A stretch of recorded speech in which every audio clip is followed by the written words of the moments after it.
नमस्कार दोस्तों, मेरे प्यारे मित्रों, देवर्षि जीएस रिसर्च में आप सबों का पुनः स्वागत है। दोस्तों, जैसा कि आप सभी ने हमारे पिछले वीडियो को देखा, उसमें हम भारत की राज्य व्यवस्था के बारे में बात किए थे और राज्य व्यवस्था पे हमारी एक सीरीज भी चल रही है। जिन भाई को संविधान पढ़ना है, जिन दोस्त को संविधान बेहतर जानकारी लेनी है, राज्य व्यवस्था के बारे में बेहतर जानकारी लेनी है, वो हमारे चैनल पे आकर के हमारे चैनल को लाइक करें, सब्सक्राइब करें और शेयर करें। दोस्तों, आज हम बात करने जा रहे हैं एक बहुत ज़्यादा संवेदनशील मुद्दा पे। जी हाँ, लगातार हमारी जो अभी वर्तमान की सभ्यता है और हमसे पहले जो भी हमारी सभ्यता रही है, उसमें से हाथी का बहुत ज़्यादा योगदान रहा है। जी हाँ, अगर आप जब भी इतिहास को पढ़ते हैं या हमारे ज्योग्राफी को पढ़ते हैं तो उसमें कहीं ना कहीं हाथी केंद्र में रहा है। तो आज उसी के ऊपर जो है सो संकट की स्थिति गहराई हुई है। वो कहीं ना कहीं आपके घर गाँव में कभी भागते फिरते मिल जाते हैं, जंगलों में उनके लिए समस्याएं खड़ी हो चुकी है, जंगल में उनके लिए कहीं जगह नहीं रहने का जगह पे जो है सो हम मानव जो है अतिक्रमण कर रहे हैं दिन प्रतिदिन।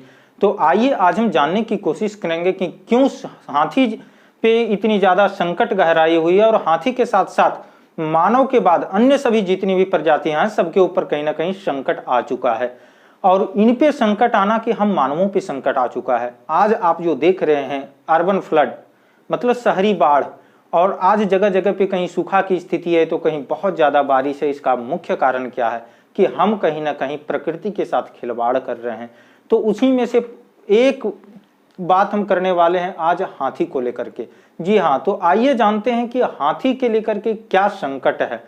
अगर इन चीजों को आप बेहतरीन रूप से जानते हैं तो आप सबसे पहले फेसबुक से हमारे यूट्यूब चैनल पे आ जाइए। फेसबुक से यूट्यूब चैनल पे आइए और चैनल पे आकर के आप पूरी वीडियोस की जानकारी लीजिए। जी हाँ दोस्तों, और जो मित्र आप अभी तक शेयर नहीं किए हैं वो सबसे पहले शेयर करें, फेसबुक से हमारे चैनल को सब्सक्राइब करें, लाइक करें। आपको पूरी कहानी अभी जानने को मिलेगी कि हाथी को बचाना क्यों जरूरी है हमारे लिए। आज हमारे गांव में हाथी आ रहे हैं, प्रत्येक ऐसी न्यूज आपको जो है सो चलता फिरता आपको सुनने को मिलता ही रहेगा कि हाथी क्यों आज भागते फिर रहे हैं, क्यों उनके लिए एक आवास नहीं है, उनकी आवास आज असुरक्षित कर चुके हैं हम सभी मानव।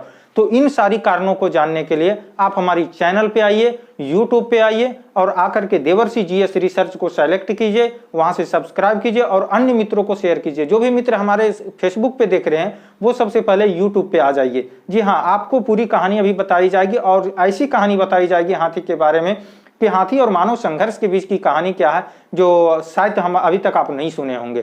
तो आइए हम चलते हैं कि हाथी के बारे में आज हम क्या क्या जानेंगे इन चीजों के बारे में। तो सबसे पहले हम जानेंगे कि हाथी को क्यों बचाया जाए। हाथी को क्यों बचावें हम हाथी को, क्या जरूरत है हमें हाथी को बचाने के लिए। हाथी के ऊपर संकट का क्या क्या कारण है, किन किन कारणों से आज हाथी संकट में आ चुका है। हाथी के साथ साथ जितने भी जानवर हैं सारे संकट में आ चुके हैं और उसके साथ हमारी मानव सभ्यता संकट में आ चुकी है। जी हाँ, उसके बाद सरकार के इस पे क्या क्या प्रयास हो रहे हैं, सरकार के प्रयास, हमारे क्या क्या कर्तव्य होने चाहिए हाथी को बचाने के लिए। तो फेसबुक में जो भी हमारे मित्र देख रहे हैं वो चल करके यूट्यूब चैनल पे आवें और यूट्यूब पे चैनल में हम आपको बताने जा रहे हैं कि हाथी के लिए हम किन किन चीजों को आज जानेंगे। तो हाँ दोस्तों, तो आइए अब हम जानते हैं कि हाथी को क्यों बचाया जाए। जी हाँ, तो सबसे पहले हम बात करते हैं कि हाथी को क्यों बचाया जाए।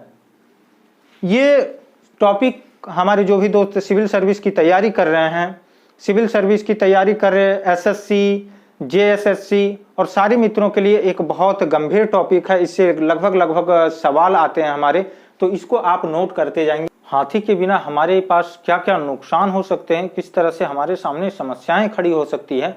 तो आइए अब हम जानेंगे कि हाथी को क्यों बचाया जाए। तो सबसे पहले जानिए कि ये हमारी धार्मिक पहचान है। हाथी सर्वप्रथम धार्मिक पहचान है। हमारे यहाँ भगवान गणेश के जो भी आप देख रहे हैं तो हाथी भगवान गणेश की जब पूजा होती है तो उनके सारे अंग आप देखेंगे, कान, मुंह जो भी है वो हाथी का ही मस्तक लगा हुआ है। तो वो हमारे धार्मिक पहचान है। तो हाथी को बचाना एक तरफ से आप कहिए तो हमारे धार्मिक पहचान भी अस्तित्व खतरे में पड़ जाएगी अगर हाथी नहीं रहा तो। दूसरी चीज हम जानते हैं कि ये हमारे सांस्कृतिक पहचान है। जी हाँ, हाथी हमारे संस्कृति की एक बहुत बड़ी पहचान है। तीसरा है कि खाद्य श्रृंखला का भाग है। फूड चेन के बारे में आप समझ रहे होंगे। जो भी मित्र हमारे एग्जाम की तैयारी कर रहे हैं वो फूड चेन के बारे में अच्छी तरीके से समझ रहे होंगे कि फूड चेन के लिए हाथी कितना इंपॉर्टेंट है। फूड चेन में अगर एक भी चैन आप चैन, किसी चैन को बंधा हुआ देख रहे हैं, उसी चैन से हमारी पूरी जीवन बंधी हुई है, पूरी प्रकृति उस चैन में बंधी हुई है, और उसका एक चैन अगर टूट जाए तो वो पूरा चैन बिखर सकता है। तो इसी तरह से फूड चैन की भी प्रक्रिया है। तो फूड चैन का एक सर्वप्रमुख भाग जो है सो हाथी है। उसके बाद मनुष्य और हाथी के बीच सदियों से मित्रवत संबंध रहा है। हम मनुष्य हैं और मनुष्य के बाद हाथी, हमारे और उसके बीच एक मित्रवत संबंध रहा, और हमें बचपन से हम यही सुनते आए कि हाथी हमारा साथी है। जी हाँ, हम सभी जब भी हमारे अगल बगल से हाथी पास होते हैं तो उनको हम देखने के लिए काफी ललायत हो जाते थे बचपन में। तो हाथी और हमारे बीच कहीं ना कहीं मित्रवत संबंध है। और एक समय दोस्तों ऐसा था जब हमारे यहाँ परिवहन का कोई साधन नहीं था, परिवहन का कोई साधन नहीं था। उस समय हाथी के द्वारा लोग परिवहन करते थे, और आज वर्तमान में भी, आधुनिक युग में भी कई इलाकों में हाथी परिवहन का प्रमुख साधन है। जी हाँ, हाथी परिवहन का प्रमुख साधन है। तो आप खुद देख रहे होंगे कि हाथी हमारे लिए कितना उपयोगी है। हाथी, प्रकृति में रहना हाथी के लिए कितना आवश्यक है। अगर हाथी की चेन खराब होती है, हाथी अगर हमारे यहाँ से विलुप्त होते हैं तो कितनी सारी चीजें जो है सो विलुप्त हो जाएगी। आप लोग हमारी वीडियो पे बने रहिए, अंतिम तक आपको हाथी के बारे में हम एक नया दृष्टिकोण देंगे। जी हाँ, ऐसी दृष्टिकोण आज तक आपके पास नहीं रही होगी कि हाथी के बारे में आप इतना ज्यादा सोच भी सकते हैं। इतना ब्रॉड विस्तार आपकी थिंकिंग में हम जरूर कर देंगे अगर आप हमारी पूरी वीडियो को देख। दोस्तों, आपने देखा कि हाथी कितना महत्वपूर्ण है हमारे लिए। अब हम जानेंगे कि हाथी के ऊपर संकट का कारण क्या क्या है, कौन कौन सी ऐसी संकट रही है जो कि हाथी का आवास, हाथी के जीवन पे अस्तित्व जो है सो खतरे में डाल दिया है। तो आइए अब हम देखते हैं कि हाथी के ऊपर संकट क्या क्या है, इन चीज़ों को जानने का कोशिश करेंगे। तो आइए हम देखते हैं कि हाथी के ऊपर संकट का क्या कारण है कि तेजी से जंगलों की कटाई हो रही है। आप सभी देख रहे हैं कि जंगल कितनी तेजी से घट रहा है। वैसे सरकार तो बहुत सारे काम कर रहे हैं, और हाल फिलहाल में एक अच्छी खबर है हमारे लिए कि हमारे यहाँ जो है सो जंगल बढ़ा है। तो लेकिन हर एक राज्यों में ऐसा नहीं है, ये पारा प्रत्येक राज्यों के लिए अलग अलग है। तो हम देखते हैं कि जंगलों की तेजी से कटाई हो रही है। जंगल का आग, आप देखते होंगे जंगल में जब महुआ चुनने का समय आता है और महुआ के जो भी फल होते हैं उसके चुनने के समय होते हैं तो जंगल में आग लगा दिया जाता है। दूसरी चीज़ है कि पर्यटक में जो भी व्यक्ति जाते हैं तो क्या करते हैं, सिगरेट बीड़ी पी करके माचिस की तिल्ली को जंगल में फेंक देते हैं। तो उस सबसे क्या है, जंगलों की आग बढ़ती है। तो जिसके कारण जंगल का आग है और वन भूमि का अतिक्रमण। आप देख रहे हैं कि जंगल से जो भी सटा हुआ गांव है, जंगल से सटा गांव का अगर एक समय दायरा यहाँ था और जंगल निर्धारित किया गया था यहाँ, ये बीच का जो जोन था वो खाली था। लेकिन आज क्या है, ये गांव का फैलाव होते होते यहाँ तक आ चुका है, गांव आ चुका है। अब यहाँ जो बास करने वाली प्रजातियां थी वो प्रजातियों का आवास नष्ट हो चुका है, तो वो या तो गांव की ओर भागेंगे, इधर तो किसी और की अपनी एरिया है, क्योंकि जंगल में भी आप देखिएगा सबका अपने अपने क्षेत्र होते हैं। आप देखते होंगे कि एक कुत्ते जब दूसरे गांव में जाते हैं तो वहां के कुत्ते उसे भगा देते हैं, क्योंकि जानवरों का ये एक प्राकृतिक गुण है। तो उसी तरह की चीज है कि यहाँ की जो प्रजाति है या तो मानव से संघर्ष उसका होगा या अदर प्रजातियों के साथ उसका संघर्ष होगा। तो इसके जीवन क्या होंगे कि खतरे में पड़ जाएंगे। अगर ये ताकतवर होगा तो इस क्षेत्र में रहना चालू कर देगा, इस क्षेत्र में तो रहने की कोई बात ही नहीं हो सकती है, और नहीं तो फिर ये मारे जाएंगे। तो जिसके कारण इनका अतिक्रमण हुआ है, आवास का, वन भूमि का अतिक्रमण हुआ है। तो अब हाथी जाए कहाँ, तो हाथी क्या कर रहे हैं कि गांव की ओर भी भाग रहे हैं।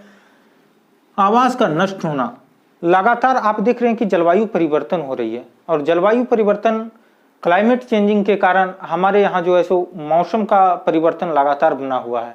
कहीं बहुत तेजी से सूखा है तो कहीं बहुत तेजी से बारिश हो रही है। तो गर्मी में इतनी ज़्यादा गर्मी पड़ जा रही कि सहन करना मुश्किल हो रहा है। जगह जगह पे पानी के स्रोत खत्म हो जा रहे हैं, तो जिसके कारण है कि जंगल में पानी भी खत्म हो रहा है। तो अब हाथी पीने के लिए क्या करता है कि गाँव की ओर भागता है। गाँव की ओर भागता है तो वहाँ मनुष्य बैठा है, भाई आओ हम देखते हैं तुमको, इस तरह की कहानी है।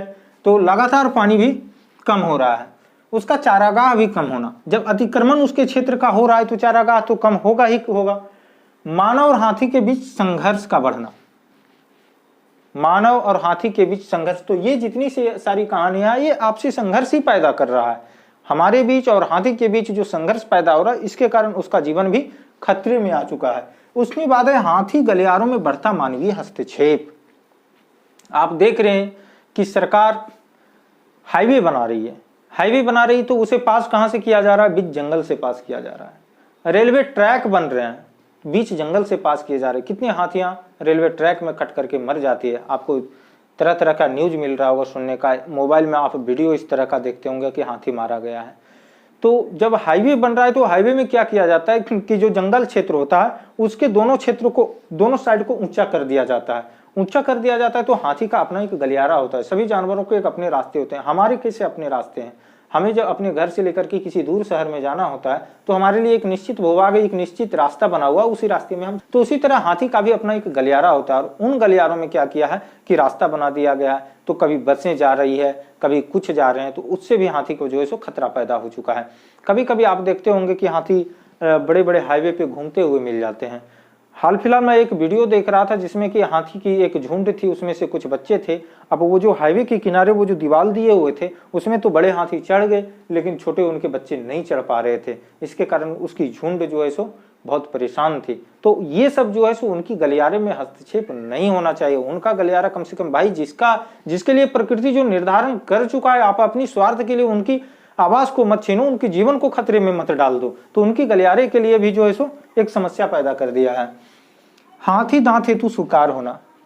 भाई आप बताइए कि हम अपनी निजी स्वार्थ के लिए, हम पैसे के लिए आज वर्तमान में क्या नहीं कर रहे हैं? सब कुछ मार रहे हैं, बस पैसे आना चाहिए। तो इस तरह की एक्टिविटी जो भी है हमारे प्रकृति को खतरा में डाल चुका है। प्रकृति खतरा में डाल दिया है मतलब हमारे जीवन खतरे में आ चुके हैं।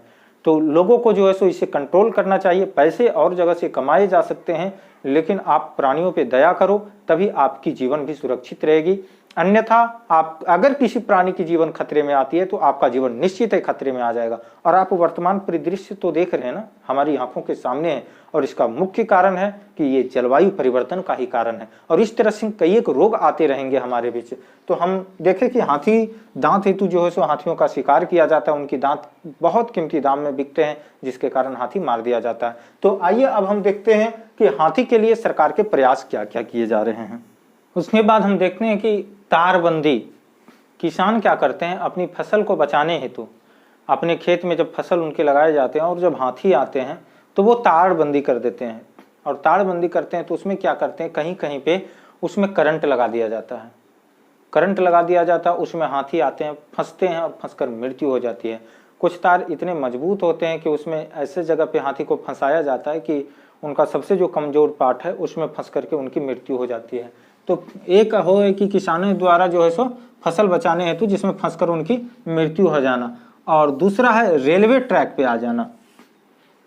लगभग जो है सो रेलवे जंगलों से पास किया गया है, और जंगलों से पास किया गया है तो आप देखते हैं कि उसमें रेलवे ट्रैक पे जगह जगह पे हाथी आ जाते हैं, और हाथी आ जाते हैं तो उसमें फंस करके उनकी मृत्यु हो जाती है। तो दोस्तों आइए अब हम देखते हैं कि सरकार के द्वारा क्या प्रयास किए जा रहे हैं। तो आइए अब हम देखते हैं कि हाथी के बचाने हेतु क्या क्या प्रयास किए जा रहे हैं। जी हाँ, अभी तक आपने हाथी को क्यों बचाया जाए, हाथी के ऊपर संकट क्या, इन चीज़ों को जाना। अब हम जानते हैं कि इसके बारे में प्रयास क्या किया जा रहा है, सरकार के द्वारा किस तरह का प्रयास किया जा रहा है हाथी के बचाने हेतु। तो इसमें प्रत्येक 10 साल में हाथी का गणना करना है। प्रत्येक 10 साल में हाथी की गणना की जाएगी। और 2017 में जो जनगणना हाथी की गणना हुई थी, उसमें भारत में 27,312 हाथी हैं। जी हाँ, भारत में 27,312 हाथी है। और सबसे ज्यादा हाथी कहाँ पे है, तो कर्नाटक में है। कर्नाटक में 6,049 हाथी है। और सेकंड स्थान पे असम है, असम में 5,719 हाथी है। और केरल में 3,054 हाथी है, जो कि 2017 के गणना के अनुसार है। भारत में घरेलू हाथी आप देखते होंगे कि महावत उनके ऊपर बैठे हुए रहते हैं और आपके क्षेत्र में घुमाने के लिए लाते हैं, या तो फिर कुछ भी माल की ढुलाई करते हैं, या जिस भी प्रयोग में वो लाते हैं, तो वो घरेलू हाथी है जो घर में पाला जाता है, वैसे हाथी। और ये जो संख्या हम बता रहे थे आपको, ये जंगली हाथी की संख्या है। तो घरेलू हाथी जो है सो 3,000 है। वन्य जीव संरक्षण अधिनियम इसके लिए 1972 बनाया गया। पहला प्रयास है प्रत्येक 10 साल में हाथी की गणना। दूसरा प्रयास है वन्य जीव संरक्षण अधिनियम 1972। दोस्तों वन्य जीव संरक्षण अधिनियम आप गूगल में भी जाकर के देख सकते हैं, क्योंकि ये अपने आप में एक टॉपिक ही है और इसके लिए एक पूरी क्लास में होगी ये टॉपिक क्लियर। वैसे ये क्लियर नहीं हो सकती है कि आपको मैं पॉइंट बाय पॉइंट बता दूं, तो इसके लिए आप गूगल की मदद ले सकते हैं, नहीं तो हमारे चैनल पे आगे इसको हम बताएंगे जब बायोडाइवर्सिटी यहाँ पे हम आपके साथ चर्चा करेंगे। उसके बाद है प्रोजेक्ट एलिफेंट। प्रोजेक्ट एलिफेंट 1992 में लॉन्च किया गया और प्रोजेक्ट एलिफेंट में क्या किया गया है कि राज्यों को, जो राज्य हाथी बचाने के लिए प्रयासरत हैं, उन्हें केंद्र सरकार क्या करेगी, वित्तीय और तकनीक मदद देगी। जी हाँ, राज्यों को वित्तीय एवं तकनीकों की सहायता प्रदान की जाएगी हाथी को बचाने हेतु। हाथी का संरक्षण किया जाएगा, इसमें उसके आवास का संरक्षण है, गलियारा का संरक्षण किया जाएगा, घरेलू हाथियों का संरक्षण है और देश में 30 एलिफेंट रिजर्व है। जी हाँ, आप इसको दोस्तों नोट कीजिए। नोट करने के बाद फिर मैं आगे आपको बताऊंगा कि और क्या क्या प्रयास किए जा रहे हैं। आगे देखते हैं कि हाथी को राष्ट्रीय विरासत पशु घोषित किया गया है। जी हाँ, भारत की विरासत पशु घोषित हाथी को किया गया है। उसके बाद एक माइक का गठन किया गया, इसमें है monitoring of illegal killing of element, मतलब जहाँ पे इलीगल तरीके से, अवैध तरीके से हाथी का शिकार किया जाता है उस स्थान को मॉनिटरिंग करना, उसकी पहचान करना। तो वैसे 10 स्थानों की पहचान की गई है। तो आइए देखते हैं कि वो कौन कौन से स्थान है। तो पहला है चिरांग डिपू, असम में है। दूसरा है दंगपटकी, ये भी असम में है, यहाँ पे हाथियों की ज्यादा अवैध शिकार किया जाता है। उसके बाद है ईस्टर्न डोर, जो वेस्ट बंगाल में है।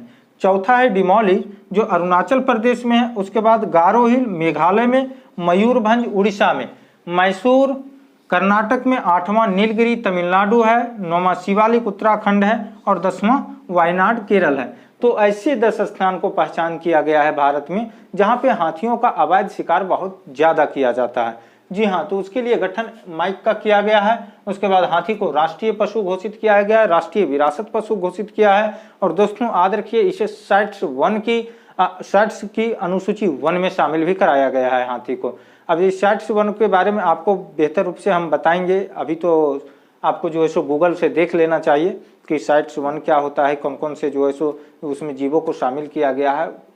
तो ये हमारा जो था वो हाथी के लिए सरकार की योजना है, तो इसको आप नोट करेंगे। इसके बाद फिर हम आगे देखते हैं कि और क्या क्या चीजें हैं। तो अब हम देखते हैं कि और क्या प्रयास है। तो एलिफेंट 50-50, एलिफेंट 50-50, E50-50 भी इसे शॉर्ट में बोला जाता है, का शुरुआत किया गया। इसमें क्या है कि 2050 तक 50 देशों में हाथियों को सुरक्षित करना है। जी हाँ, एलिफेंट 50-50 के द्वारा 50 देशों में 2050 तक हाथियों को पूर्ण रूप से सुरक्षित कर लेना, उसके ऊपर किसी तरह का खतरा नहीं होना चाहिए। ये लक्ष्य कब तक रखा गया है, 2050 तक। कितने देश हैं, तो 50 देश हैं। उसके बाद रेल पटरी पर हाथियों को आने से रोकने का प्रयास करना है, रेल पटरी पर, ताकि हाथी ना आवे। इसके लिए क्या किया गया है कि प्रोजेक्ट बी, मधुमक्खी टाइप का आवाज रेलवे पटरियों पे निकलता रहेगा। जी हाँ, रेल पटरी पे साउंड सिस्टम होगा। उसके बाद है जहां से हाथी का गलियारा होगा उस जगह को चिन्हित करके तो वहां से ट्रेन की गति कम रखी जाएगी। जी हाँ, उसके बाद एलिफेंट ट्रैक का निर्माण, अंडरपास, ओवरपास। हाथी गलियारा में क्या होगा कि जहां से अगर मान के चलिए कि कोई हाईवे पास हो रहा है या कोई ट्रेन की लाइनें पास हो रही है, तो क्या किया जाएगा कि हाथी गलियारा को चिन्हित करके वहां से नीचे से पास बनाया जाएगा या फिर एक ब्रिज टाइप का कुछ निर्माण करके हाथी के लिए ओवरपास का निर्माण किया जाएगा। तो दोस्तों ये था हमारा हाथी पे हमारी जो भी दृष्टिकोण है, सरकार के प्रयास, हाथी को क्यों बचाया जाए, हाथी पे संकट किस प्रकार का है। अगर आपके पास इससे भी बेहतरीन कोई कमेंट है तो आप कमेंट कर सकते हैं कि हाथी को बचाने के लिए हमारे पास और के क्या क्या प्रयास हो सकते हैं, उन प्रयास में आपका क्या योगदान हो सकता है, पब्लिक जागरूकता किस तरह से लाई जा सकती है। इन सारी चीज़ों को अगर आपके पास किसी तरह से और ज़्यादा बेहतर कमेंट है तो उस कमेंट को करें आप, आपके कमेंट का स्वागत है। और दोस्तों आप हमारे वीडियो को अंतिम तक देखें, तब भी किसी टॉपिक के बारे में आपको बेहतर समझ हो सकती है, वरना 1 मिनट या कुछ सेकंड देख करके भागने से आपको समझ में नहीं आएगी, कुछ भी समझ में नहीं आएगा। किसी भी टॉपिक को आप पूर्ण रूप से देखें और इसे अधिकतम लोगों तक पहुंचाएं, क्योंकि ये जागरूकता के लिए सबसे महत्वपूर्ण चीज है। इसी तरह से हम आपके बीच जो है सो प्रत्येक जानवर के बारे में जो भी हमारे खतरे में है उसको लेकर के हम प्रत्येक एक एक मतलब जैव विविधता को हम इस तरह से आपके बीच लाएंगे कि ये लगे ना कि आप जैव विविधता को पढ़ रहे हैं, ये लगे कि नहीं आपके बीच और मेरे बीच एक चर्चा चल रही है और इस चर्चा से आपकी भी नजरिया जो है सो ब्रॉड होता चला जाएगा और हमें भी आपसे के कमेंट के माध्यम से बहुत कुछ जानने का मौका मिलेगा। तो दोस्तों आप हमारे वीडियो को लाइक करें, शेयर करें और सब्सक्राइब करें, अन्य दोस्तों तक पहुंचाएं। आज के लिए आप मुझे आज्ञा दें। आप सबों को धन्यवाद।